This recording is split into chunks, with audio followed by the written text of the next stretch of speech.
Hey guys, I'm Rogut, and this is my rant. We believe in the diversity of thought here on this channel. So this is actually going to be a timely video. I'm going to do my best to upload it today while it's fresh in everybody's mind. Everyone's still searching for it on the internet. Everyone's talking about it, so I want to throw my hat in the ring, my 2 cents about the topic. So, Rogan, what are you talking about? Well, we're talking about the big guys on Wall Street versus the retail investors, the average everyday investor like me, like you, and like so many people on Wall Street bets, the Robinhooders and like stuff like this. What am I talking about? Well, I'm talking about the stocks that yesterday. Just gotta fix the camera a little bit there.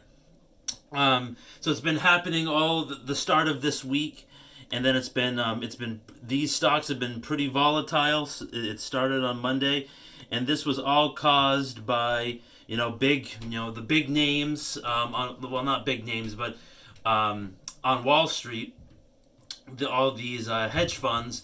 They were shorting all of these stocks, and then this Reddit sub community, Wall Street Bets, were realizing like, oh hey, look at all these stocks that all these big guys are shorting. We should just band together and buy the stock and push the stock up. It's a fantastic opportunity. So what happened was that these hedge funds are like, oh well, we're gonna bet GameStop, Nokia, BlackBerry, AMC, movie theaters. Those are just four I can name off the top of my head. We're gonna bet that these stocks are gonna go even lower than they currently are going. And then Wall Street Bets, they started banding together all the Robinhooders, all of the retail investors. They started buying and buying and buying these stocks. And GameStop was sitting at like $4 a share. And then yesterday, at the high, GameStop was at $470, and I'm looking at it right now as the market is just opening. It's up 83%, and right now GameStop is sitting at $354 a share, and I think that's just completely ridiculous because GameStop is a company they aren't doing well. I don't recommend investing into GameStop now. I guess if you had a small position like before this week started, before all this fiasco started, you're sitting pretty nice on your investment. But I don't suggest doing it now because it's very volatile. It's just as volatile as like maybe a cryptocurrency is right now.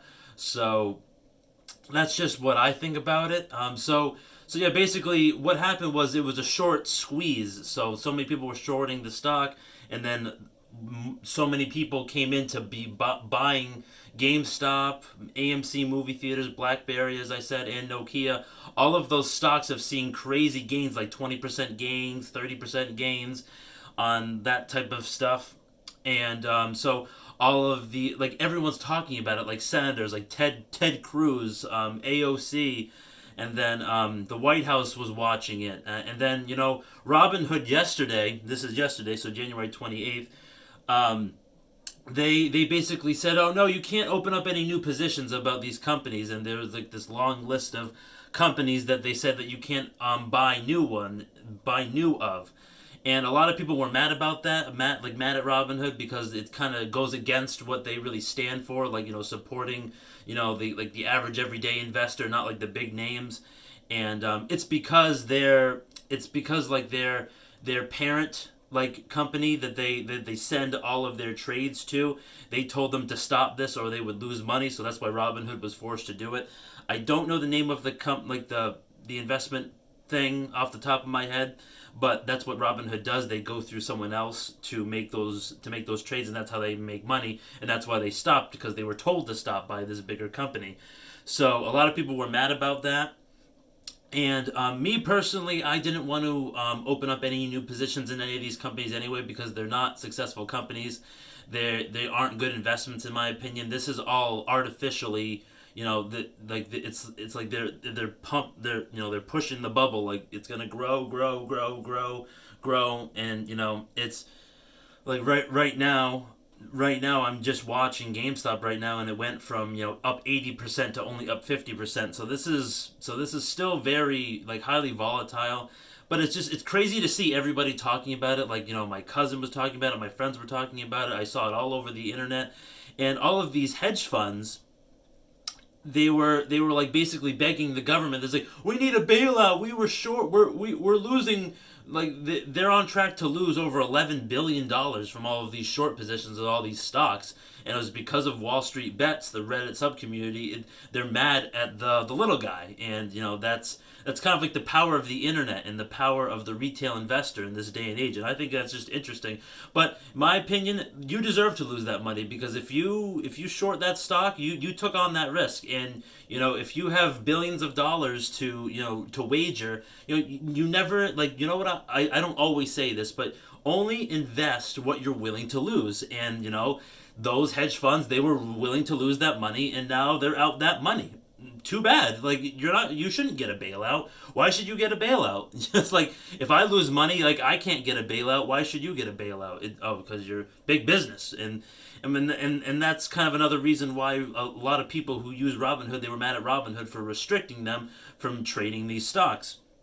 But my opinion about the matter, I understand that viewpoint. I understand why people were mad, but I think Robinhood, they were basically protecting people from making like poor decisions, speculative trades, and this is just for me, but I'm glad I wasn't able to buy into that type of stuff, because you never know what can happen. If hindsight being 2020, if you look back a week ago and buy a lot of GameStop shares, yeah, you'd be sitting pretty well right now on that investment. But it's an artificially inflated stock. It's just, GameStop has been posting, quarter after quarter, 100, 200, 500 million dollar losses per quarter. They're closing all their stores. Their business model is antiquated, and they're just not doing well. I don't see them surviving over the next 5 years. But again, Reggie Fils-Aimé from Nintendo is on their board of directors, and then this guy from Chewy.com just recently got put on their board of directors. So like, people are viewing that as like some positive news that might be driving the stock price up, and I can see that. I mean, Chewy.com is successful. While I mention it, let me just pull that up right now. So Chewy is doing pretty well if you look at over the past 6 months. Let's see here. Yeah, because if you look over the past 6 months, the stock has grown from about $50 to about $104 a share.